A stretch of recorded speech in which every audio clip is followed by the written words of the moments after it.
Hi, everyone. Welcome to our webinar on scaling tech hiring. My name is James. I'm the CTO and co-founder of Redox, and I'm here with Neill.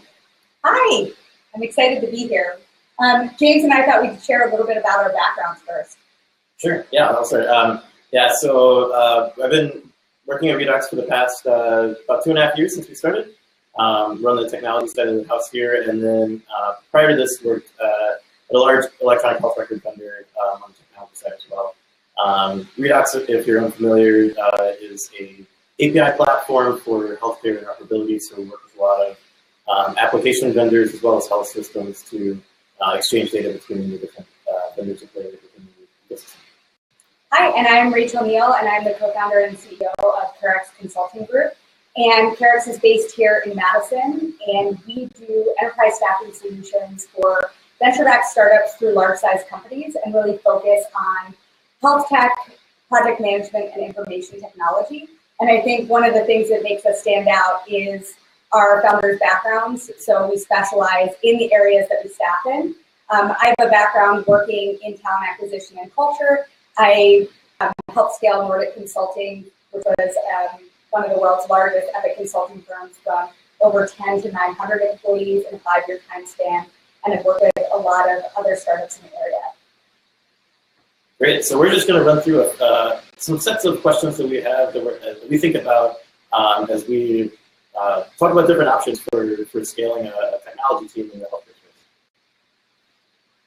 First question here is, what is our developer hiring process here at Redox? So we have a team of about 12 software developers right now. We really specialize in so my role on the team is to help evaluate both the cultural fit as well as lead them into basically technology evaluation. So the first step along the way is to meet the potential candidate, make sure that they're a good fit for the team. We care a lot about a cultural fit, probably even more so than coming in with a deep set of skills. We care more about a person being interested in the product and being passionate about the healthcare space, as well as being a strong learner, and so being interested in growing as a professional. So those are the kinds of things we look for. And then we also really try to have started, at least, trying to extend beyond just our initial network. So when we first got started, it was absolutely the right thing to do to start to hire from within our existing network. People that we've worked with before, people we know, we can trust and have a good rapport with already. But naturally, that kind of leads to a sort of homogenous culture and a homogenous team. So at some point, you have to break away from that and start hiring outside of your network and getting outside diverse experiences. So we're kind of right at that tipping point. We've probably about 2/3 of our team are former colleagues and coworkers, and about 1/3 of our dev team has come sort of from outside referrals and things like that. I know James and I have talked before in the past that we both kind of have the same stance that if you can hire from your internal network first, that's a great way to initially scale. It's low cost, you know the people that you're bringing in, and usually you have some degree of relation that you're separated from them. So it's easy to do referrals and kind of back-end reference checks on them as well. So how could recruiters find candidates with tech skills we need? And this is a conversation that James and I have been having because, like he said, they're at a point where they've tapped out a little bit of their own personal network, but have been hesitant to work with outside recruiting firms because it's kind of a scary zone out there. And if you've worked with some recruiters before, you might have had a great experience, but you might have had a bad experience. And it's not a very regulated space. So one of the things that I want to talk today about is how recruiters can bring in people to your organization. First of all, recruiters have a wide network. So they're going to have people that they've placed before. They're going to also have a referral-based network that is probably very different than yours, or there may be some overlap.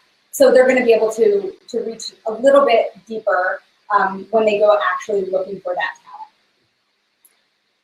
talent. Yeah, so one of the things that's always been kind of scary or maybe a little bit apprehensive about working with a recruiter is just knowing that is basically like letting go of that control. I care a lot about team's culture and the fit of people we bring in.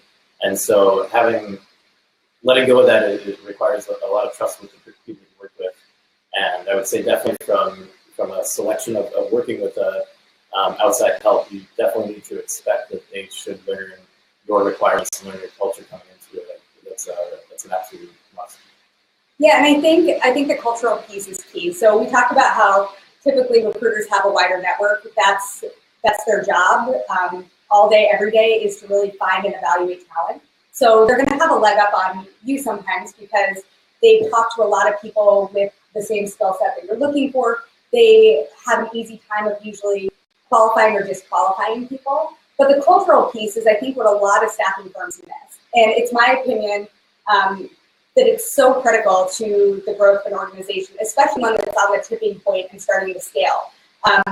And so as basically a staffing firm, what we do is we go and we want to meet with every client. And we want to meet with the CTO and the CEO and then members of the team to really try to understand what your culture is, what are your important values, and even dig out some of the things that you might not necessarily articulate to us. And I think that's best done by observation. Absolutely. So one of the other elements, and we can go on to the next slide because I think that this is really important to the cultural piece and getting the right talent into your organization. A lot of the way the staffing firm typically works is you'll have the parent agency, and then that parent agency will hire recruiters, and those recruiters are working on a commission fee. The parent agency is taking a big chunk of any placements that are made, and that recruiter is getting a spread depending on how much volume they get in. So the recruiter typically isn't seeing a lot of the sale. They're getting paid by volume, not by quality. So it's typically in their best interest to just try to place a warm body where there's an open position. And that's not always good for the company that's hiring. So I think it's really important to ask the recruiters of the firm that you're working with, how do they pay their staff?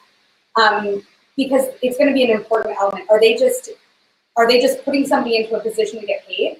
But on the flip side, they might not be putting people at your organization because it may not benefit them in the long run. Maybe they're not making as much money off your sales, so suddenly all the good talent's getting farmed out to somewhere else. And I can explain a little bit of the way that we found it to work and be a win-win for the client and the candidate. With CareX, we don't do any recruiters on commission, so everybody that works with us is an employee. We don't hire recruiters with traditional staffing background. And then we really embrace transparency. So we tell the client, the candidate, anybody involved what our fee structure looks like, whether it's direct placement or it's going to be project-based. And we think that helps align incentives for everyone.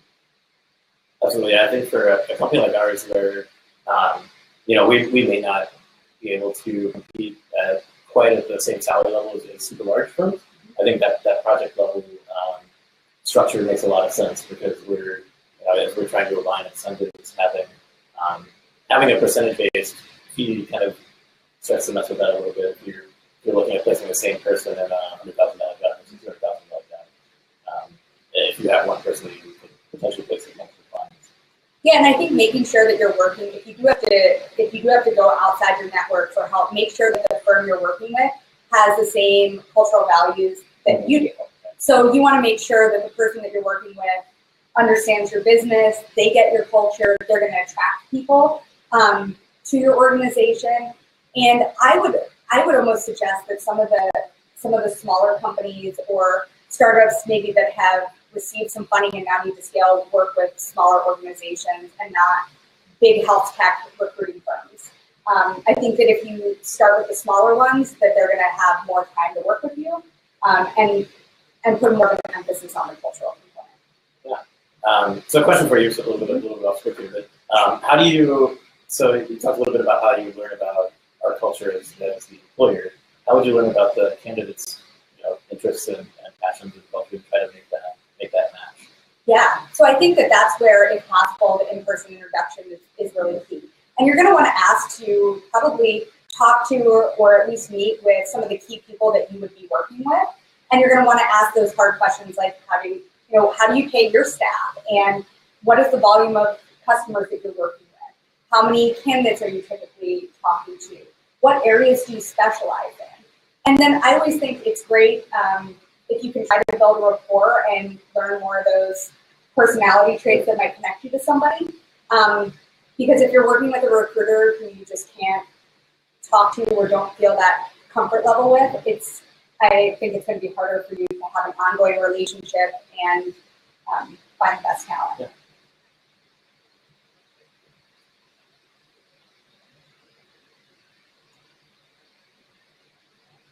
Oh, so I can get into this one.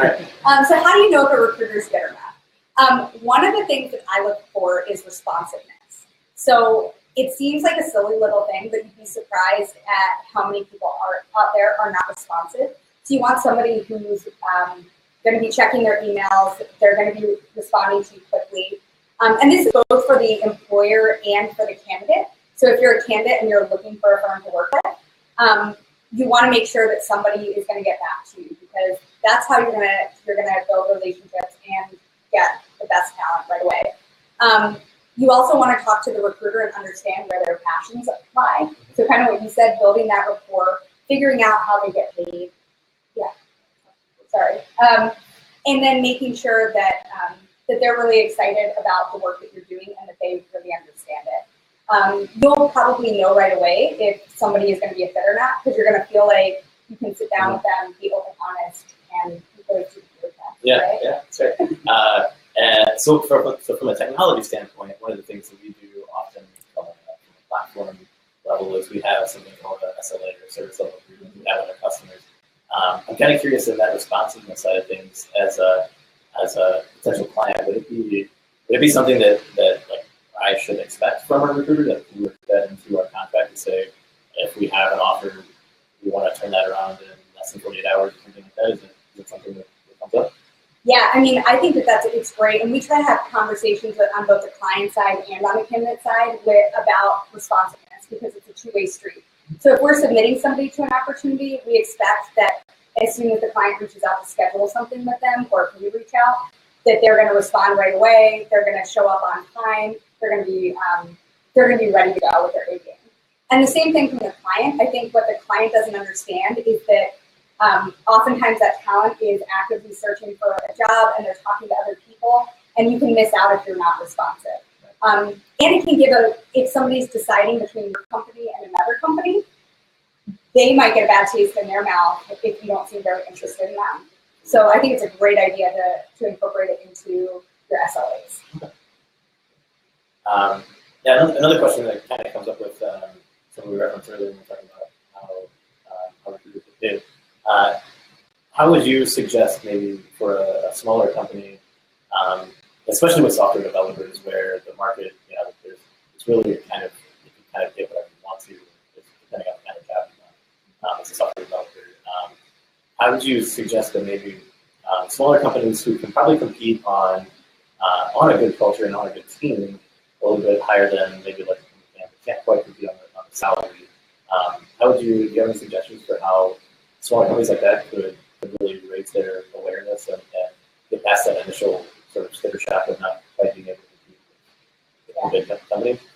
Yeah, so, and let me make sure I've got this. You mean when you're talking to potential candidates? Right. So I think you all have to really be on board with knowing your story, knowing your culture, knowing what you can, what you have to offer, and you have to be able to relay that quickly, efficiently, and in a way that stands out. Because if you can't articulate it, nobody else is going to buy into you have better this. Mm-hmm. And I think about companies where they go, oh, well, we have beer. Well, that might not appeal to everybody, and it also doesn't hit on things that might be important to an individual, like career growth, flexible work hours, embracing, family time, maternity leave policies, all those other added fringe benefits. If you can emphasize those and how somebody can really build a career with your company, if that's what you're looking for, I think are ways that you can stand out. And I think the other piece is knowing your competitors and knowing the competitor landscape. So I like things called battle cards, and I try to understand who is is a competing company, and what do they have to offer, and how can you differentiate yourself? And you really need to know those talking points. Right. Right. It's interesting. Yeah. So from like a sales standpoint, or even for us when we're doing fundraising and things like that, we're used to talking about our product competitors, but in the hiring space, I actually think that our competitors are different, right? We're sort of a talent competitor. It would be really for us, any technology company that would be compelling because we allow remote employees, and we're really looking for certain backgrounds, certain skill set, maybe not a location or a background like that. So that's interesting to think about. Talent competitors is maybe a different subset of companies than the traditional product competitors. Yeah, and you can ask questions when you're talking to candidates. I think it's always great to loop back around if somebody does turn you down, or to even like reach out and ask them what are they seeing in the marketplace, what kind of offers are out there, what's typical, so that you're always staying, at least it's in front of mind what you're up against. Mm-hmm. Absolutely. One of the other things that we do, just to get back to how we do hiring here, so we're really passionate about providing a very transparent experience even for the people we turn away. And so throughout the process, we provide, if a person makes it to the technical portion of the interview, they'll often get kind of a full 5-paragraph summary of what they did well, what they didn't do well, and why it's not fit for us right now. And we've actually had a couple scenarios where after getting that feedback, that person's gone back and worked on some of those things that we brought up, and then some time has passed, and then actually it becomes a good fit after that. So I think one of the things that's really important, especially if you want to maintain a good culture internally and also just a good rapport with the rest of the community, is to be super transparent about why you're saying no to somebody. I also think you hit on another good point about talent. I'm a firm believer in boomerangs, alumni, and people that aren't a fit now doesn't mean that they won't be a fit later.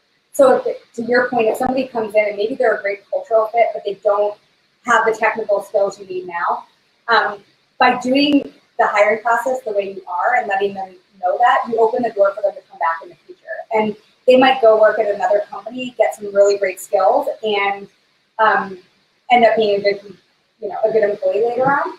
And so watching talent as they grow and reassessing your talent pool every year is usually what I recommend. And seeing what has that person been up to, how have they changed, how have they continued to develop. I also want to let everybody know that you can, if you have any questions, feel free to drop them in the chat box there. Happy to take any sort of live questions as they come up.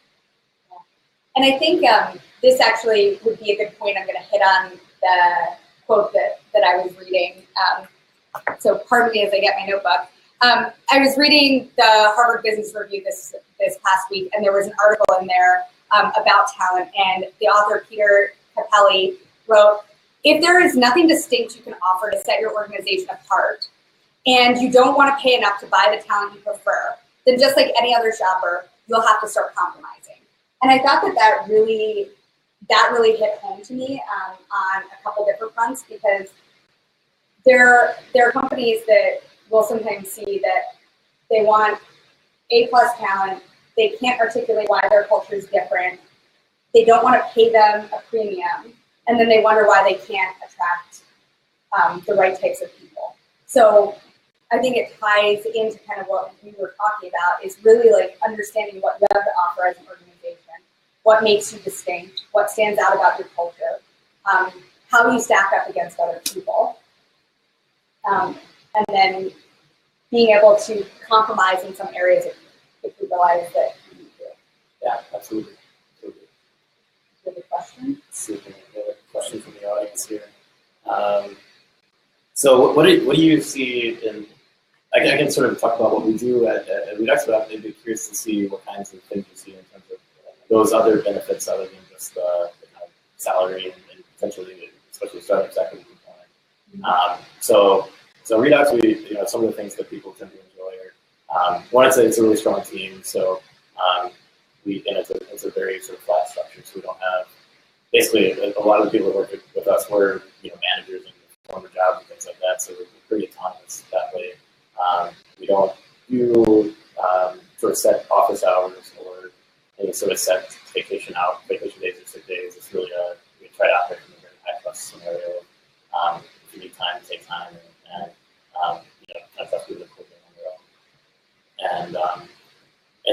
also we started offering insurance and things like that. So it's a big component. And I've also found that some more creative benefits are becoming more compelling than the traditional sort of like 401k matching and things like that.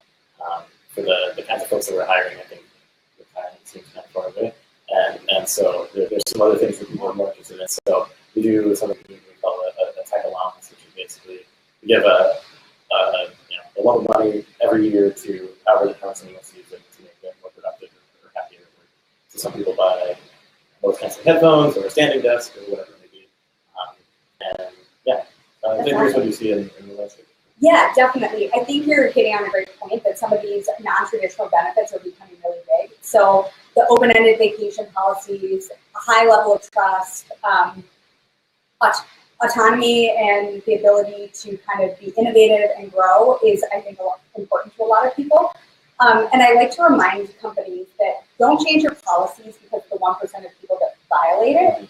There are always going to be people that you stumble across a bad apple or somebody takes advantage, but don't take away all of these benefits that attract some really great employees.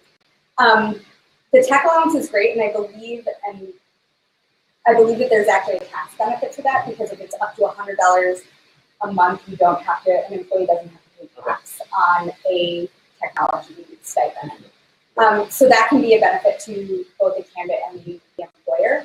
But some of the things I've done in the past are like develop a perks program, and this works for nationwide employees as well as local. But talk to companies, whether it's gyms, doggy daycares, regular daycares, cell phone providers, and tell them a little bit about your company and what you're doing and the people that you're hiring, and see what kind of discount they'll be able to give you. It's something that's free. Some of the ones that I've worked with in the past that people really liked were 24-hour fitness, being able to offer nationwide gym memberships at a discounted price. Brooks Brothers will offer a corporate discount of anywhere between 15 and 25%. So there's all types of things if you just go out and ask. I think the maternity leave is one that's really big. Some people are doing, like, France just had that law passed that you can't do work email after hours, which is going to be interesting to see how it plays out there. But giving maybe people coming up with policies about when it's okay to turn off or shut down. So just some of the things that I see. Cool. So I think one other question that we have is, from your perspective, and I can talk about this a little bit too, but from your perspective, when is it right for a relatively young, big growing company to work with a recruiter? Maybe when is it not the right time? Yeah, so there's a couple different times, and we try to help advise clients whether you need to start building out your own internal recruiting team, and that's the best direction for you to go, or should you work with a recruiter? And I think it depends on the type of work you have. If you're at a point where you need to make a few direct hires, if you look at what you're going to pay that recruiter, does the benefit outweigh hiring somebody internally? There are also some aspects to think about if you're small. Like, do you want to take on the liability of having to onboard and offboard somebody, and what is your cost? Because working with a firm, if you bring somebody on contract to hire, it's a great way to do try before you buy. So if you are a little unsure about making that full-time offer to somebody outside of your network, that's a great way to do it. And if it doesn't work out, you're not in any kind of legal tangles with, did we fire somebody, and did we document properly, and we set ourselves up for any type of unemployment, things like that. Yeah, and I think we kind of hit on it. Is kind of doing. There's certainly the financial math equation of if we're going to hire 10 people in the next year, and each of those come with some percentage of their starting salary, does it make sense to just hire our own recruiter rather than paying that portion of it? But then that comes with the added risks of very much being locked into that one person, and maybe we're not very expert in evaluating recruiters outside. Not only that, but if you're going to plan on hiring, let's say 10 people for a year, and then you're going to slow down on hiring completely, are you paying more money that next year keeping somebody on and not having work for them, or do you have to displace somebody and and let them go because you don't have enough work. So I always like to keep the like human component involved too, of what is this person's longevity looking like. So we actually have a question from the audience. Yeah. And I just got inbound versus outbound, but I assume that means from the way we would be reaching out to a potential candidate sort of as an outbound, go and find them kind of thing versus waiting and taking resumes and taking more inbound. So I actually have a lot of things about this. Why don't you kick off that?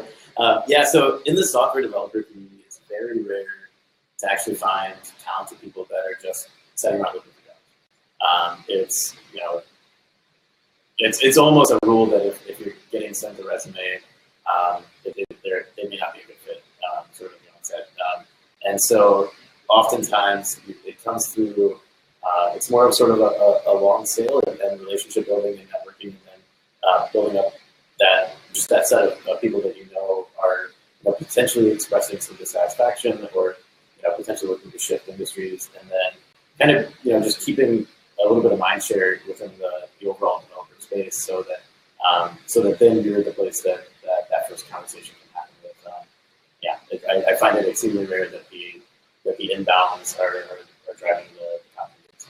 Yeah, I agree. I think that your top candidates are typically your passive candidates, and that's where building your network's really key. It's also, if you go back to that battle card and knowing your competitors, if you start to understand, and this is where I think a recruiter can come in handy too, if you understand other companies that employ the talent that you're looking for, and you can hit on major disruptions within those companies, or you start hearing things that people in maybe other industries within that, or other other sections within that company are dissatisfied, you can start talking to those passive candidates and saying, hey, I hear that maybe there was a merger and acquisition, or I've heard that there's been a bunch of layoffs happening. How are you feeling about your job? Have you thought about exploring? And kind of keep a pulse on those people. Kind of what you said, that's what I think a good recruiting staffing firm is also doing, is that they're checking in on a regular basis with those passive candidates just to say, hey, want to see how things are going, and building those relationships. And sometimes you're working with a candidate for 2 years before they're ready to make a move. Great. Well, I think that's, so that's been sort of our webinar here. It's been, I hope you guys learned a lot, and definitely feel free to send us questions afterwards. I think we'll have contact information for both me and Rachel. So tech recruiting is always a really tricky subject, and nobody feels like they're crushing it. So everybody's always looking for help. So.